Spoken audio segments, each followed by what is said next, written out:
years ago. So, and this is kind of something that I've been saying for a while now, is that when it comes to video games, we are into an age. We have been for, oh, I'd say the last couple years. We're into an age where uh, when it comes to video games, the AA titles and the indie studios have a far better chance of succeeding from putting out a good game because of the state of the AAA game companies. AAA game companies like Activision, like EA, like Ubisoft, like like Rockstar, like Rocksteady. Um, they're putting out stuff that people hate. Uh, and perfect example is, yeah, most of the AAA titles are absolute garbage.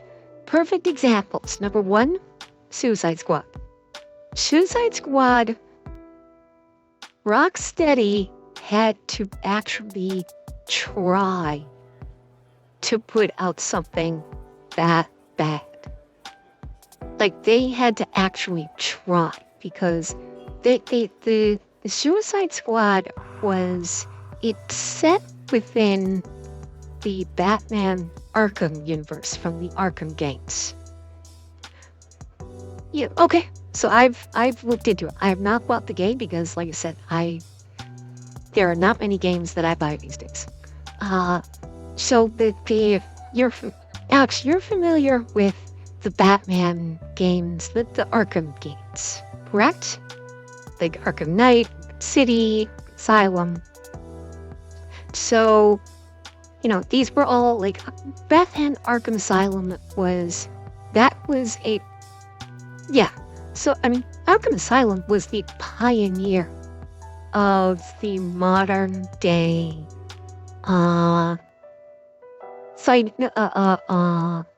adventure fighting type game. Like for the life of me, I can't remember what they call the system, but the way that the free flowing fight system that you got from the Arkham games was the pioneer for a lot of other games that had this free flow fight system, such as like the Shadows of Mordor games.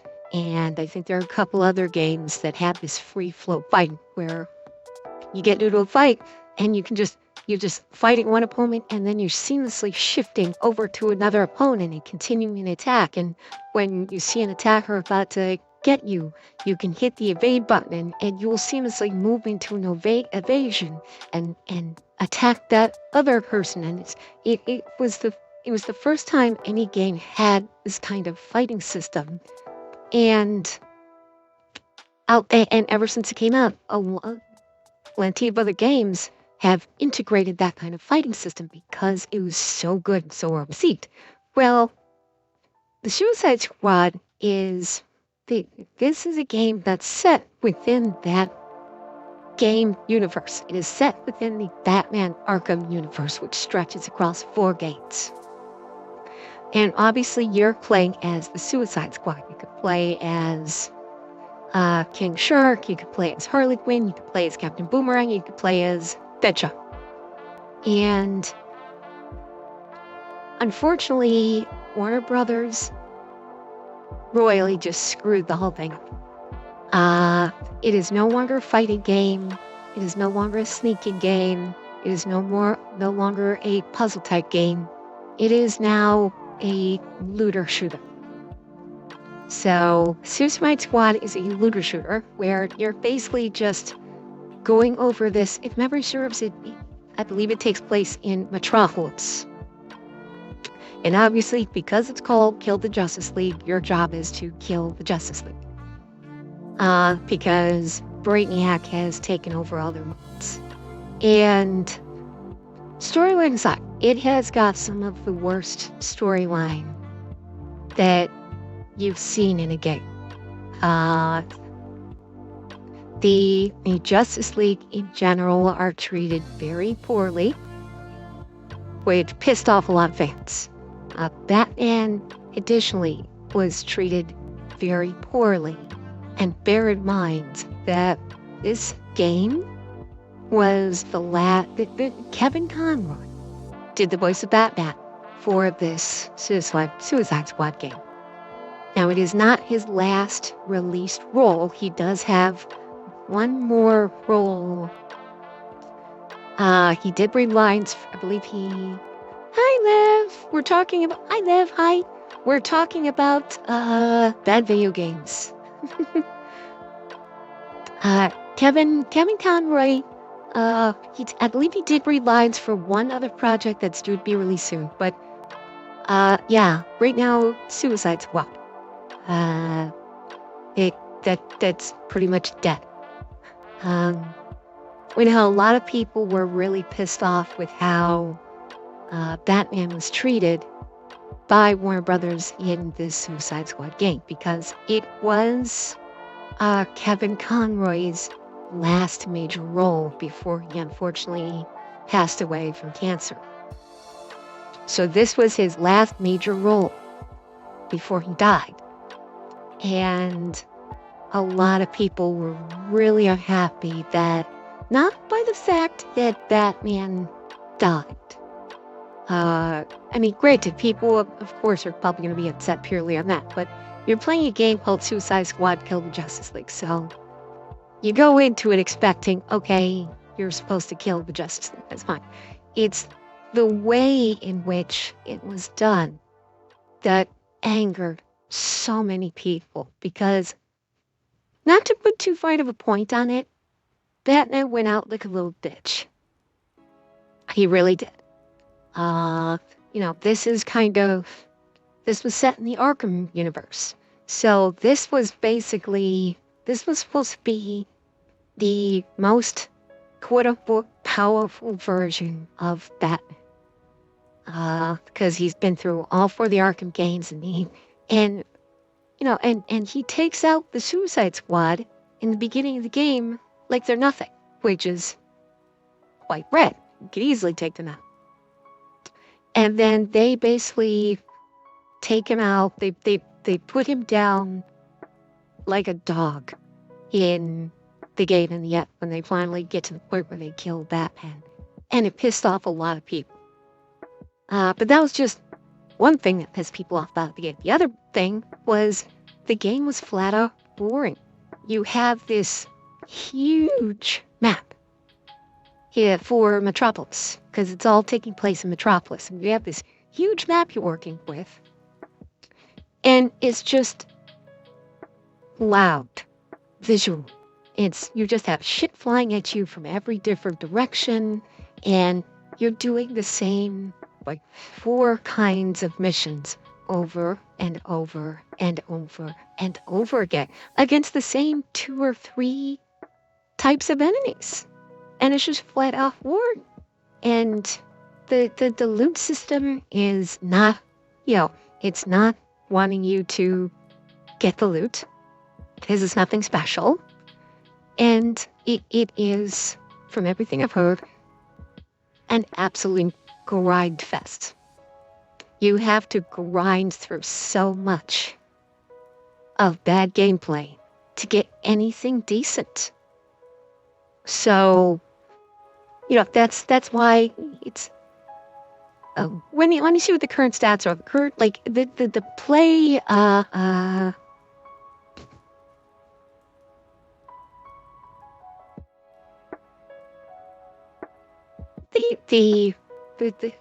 it started off bad. But let's see. The current player count. Okay, so the game released about 4 months ago. It released back in February. And remember, this is supposed to be a AAA title. This was AAA from Warner Brothers. This is from the same company that did all the Batman Arkham games, which are widely considered some of the best games ever made, particularly Arkham City. Arkham City is considered one of the best games ever made. Same company.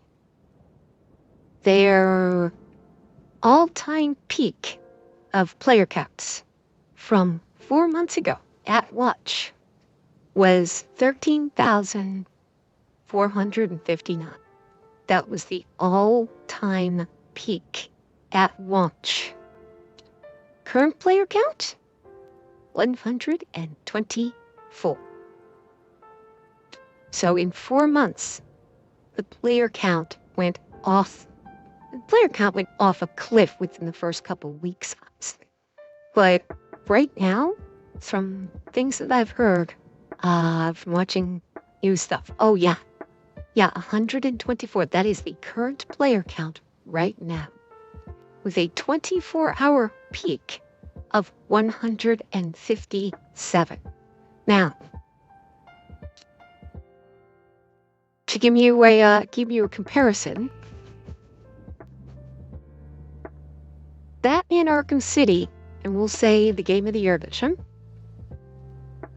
as comparison, Batman Arkham City right now has a player count of 691.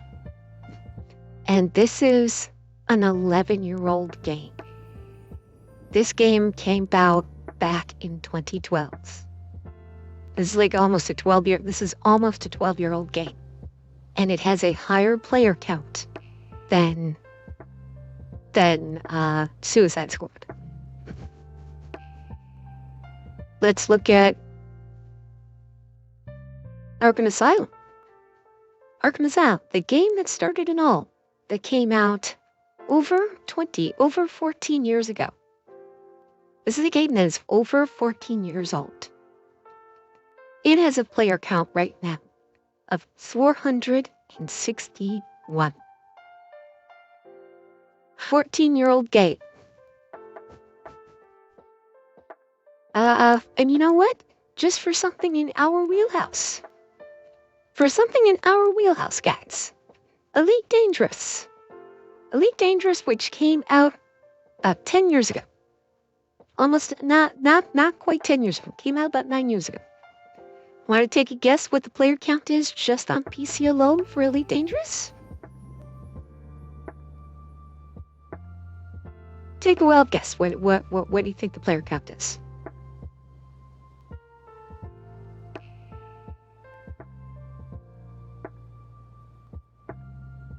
No? Current player count on Steam is 4,125 people. Right now, that is the current player count on Steam alone. That's not including Epic, that's not including Frontier directly, and that's not including console. The Steam count is 4,125 people for an almost 10-year-old game. And you've got a game that is barely 4 months old, put out by a AAA AAA company that has 124 people play. The word I've been hearing is Suicide Squad is probably going to completely shut down, which this is a live service game over Bungie. If the server's on the shutdown, the game's done. There is no game if the server shut down. So, from what I've been hearing, Suicide Squad is going to be done in June. They're going to try and shove out as much of the DLC as they can. They already put out the Joker Pack DLC. And I think there's probably one more DLC that they're really going to try and cram out probably over the summer. And I suspect that come January, they're shutting the game down. Servers are shut down, and it's done. And in less than a year, this Suicide Squad game that they were touting as being so, this is going to be great, will be dead within a year. And Warner Brothers will have pissed away millions of dollars on this game because of the way they might do it. And it's incredible. And it's decisions like this that are, another perfect example. What is the name of that Ubisoft pirate game? Skull and Bones. Skull and Bones is another one where you have a game company that they had the perfect blueprint already in their system. This was supposed to be this epic pirate action adventure game where you are, according to this information, set in East Africa and Southeast Asia during the late 10th, 17th century, where you have a pirate ship or you have a small ship and you have to get better pirate ships and you sail the high seas and you scavenge and plunder, and it was supposed to be Ubisoft's next big epic pirate game. And it didn't. It was received horribly. That's okay. I'm moved on to Skull and Bones and how badly it went downhill.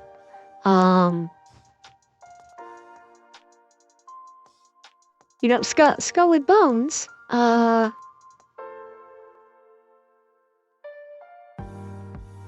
I mean,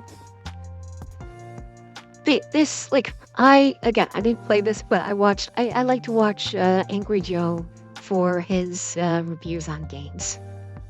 Because while I dislike some of his takes on things, at least I'll get to see the gameplay, and I'll get to see if there's any serious bugs, so that's kind of what I use his review for. But it was so bad. It was basically... It was a ship sailing game, and that's it. You didn't really do anything outside of sail your ship. Even cutting wood and gathering food from islands, you didn't get off your ship. You sailed the ship close to shore, and then there was a little circular icon that would say, okay, we're cutting trees now, or okay, we're doing this or we're doing that. But it's just a little icon saying that it's happening. The only time you get off your ship is if you go into port to get yourself a mission. And it was incredibly bad. It's a game that should never have been released. And I honestly think that Ubisoft didn't want to release it.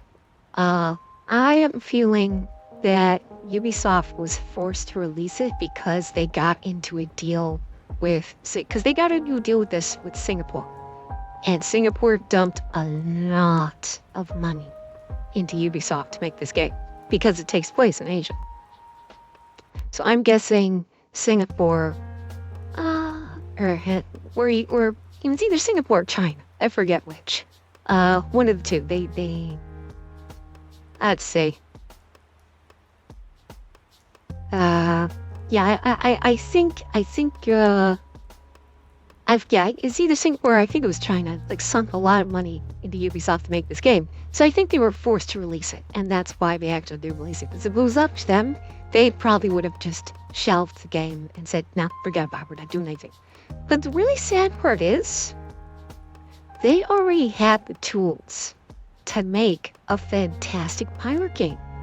Because they had it a decade ago with Assassin's Creed Black Flag.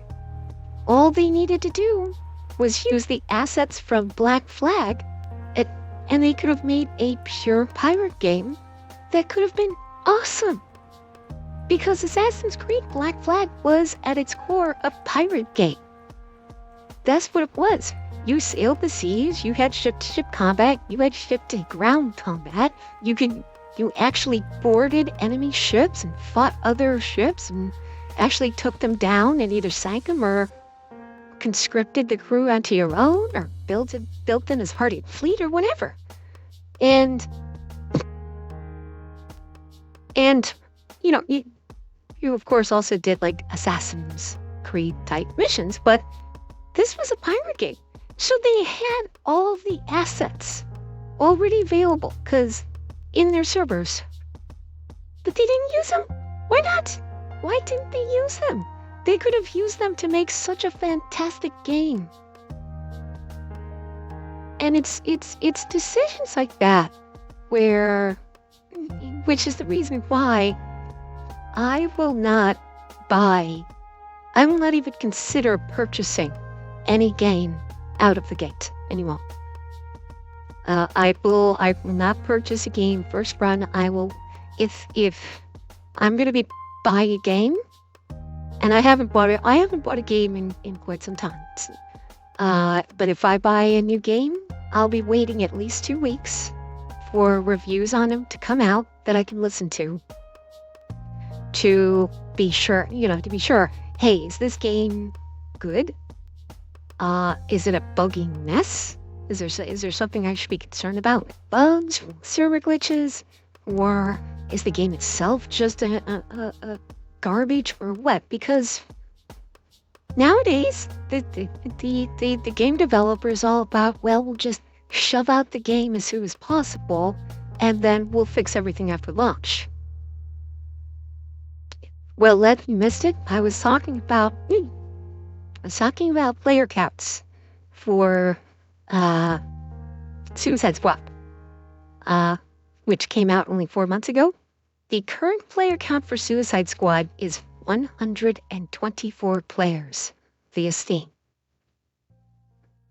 That is the total amount of players playing a 4-month-old AAA game from Warbones. You know, the current and no cheating, Lev. How many players do you think are playing Elite right now via Steam alone? Steam alone and no cheating. How many players do you think there are?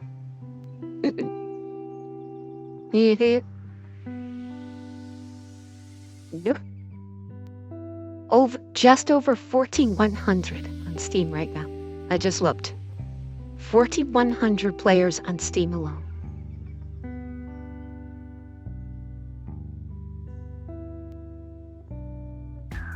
Yes, that is a nearly 10-year-old game.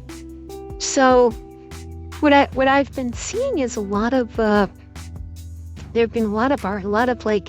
articles talking about how Tetris Effect, nice. A lot of people are not playing new release games. A lot of people are playing older games that came out 5-10 years ago because those games are actually good and they're enjoyable, and they're still good and enjoyable to this day. Whether or not they're still being supported like Elite or not. Then that's the thing. Nobody likes gaming these days. We had a blip over the past year where we had games like Baldur's Gate 3 and Helldivers that were very positively received. But overall, yeah, don't even get started on Activision. Overall, there have been very few games that have come out within the last couple of years that have been any good. Or at the very best, they've been a mixed bag. Starfield is a perfect example. Graphically speaking, Starfield does look very good. Starfield does, from footage I've seen of it, Starfield does have, from a graphical standpoint, does look very nice. From a storytelling and from a play control standpoint, it sucks. The story is Skyrim in space. You are, for the love of God, they even call you Starborn. So you're not Dragonborn, you're Starborn. It's the same damn thing. So it's Skyrim in space with guns. Only it's not quite as open world because you do have invisible walls on some of the planets. No Man's Skyrim. I would not even insult No Man's Sky in its current form like that, because No Man's Sky you can't literally go inwards. No Man's Sky, like Elite, you can go just about anywhere you want. No Man's Sky, you can land on more planets in No Man's Sky, and there's actual civilization, more civilizations I think in No Man's Sky, but like in Starfield, you know, you have a choice of, I think, 3 cities, if memory serves. There's 3 cities in total. Uh, you can't even take off and land your ship. It's all cutscenes. The actual flying is next to nothing.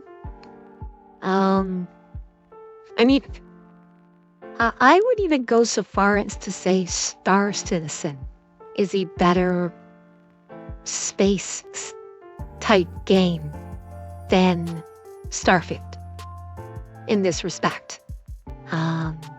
As far as like story or, what you can do, I'd say even Star Citizen might be a bit better than Starfield in this way, because in Star Citizen, just like in No Man's Sky Elite, you can take off and land your ships on planets, and you're not going through loading screens for literally everything. So when it and this was Bethesda's big tentpole. This was supposed to be their next big thing, and hang on, I'm very curious now.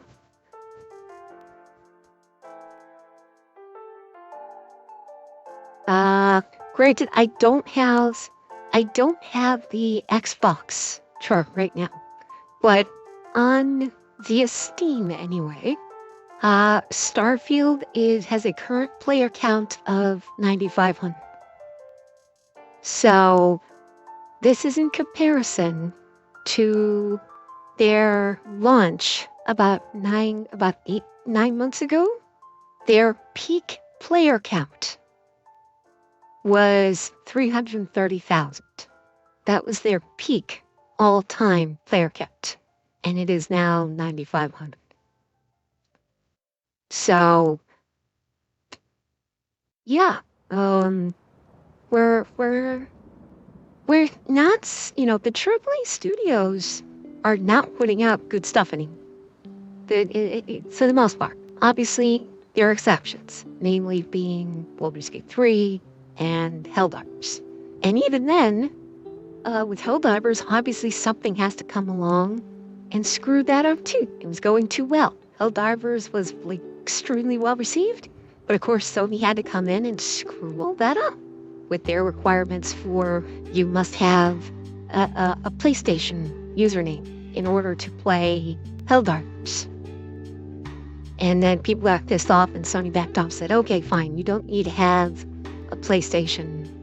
You don't have to have a PSN to play Helldivers. We'll walk that back. And then behind your back, they're saying, we're not going to allow Helldivers to be released in any country. We're not going to allow Helldivers to be released on PC in any country that does not have PlayStation Network. So he walked it back and did it anyway behind your back, essentially. And it's like, are you kidding? So they're getting you coming or gone. And it's just,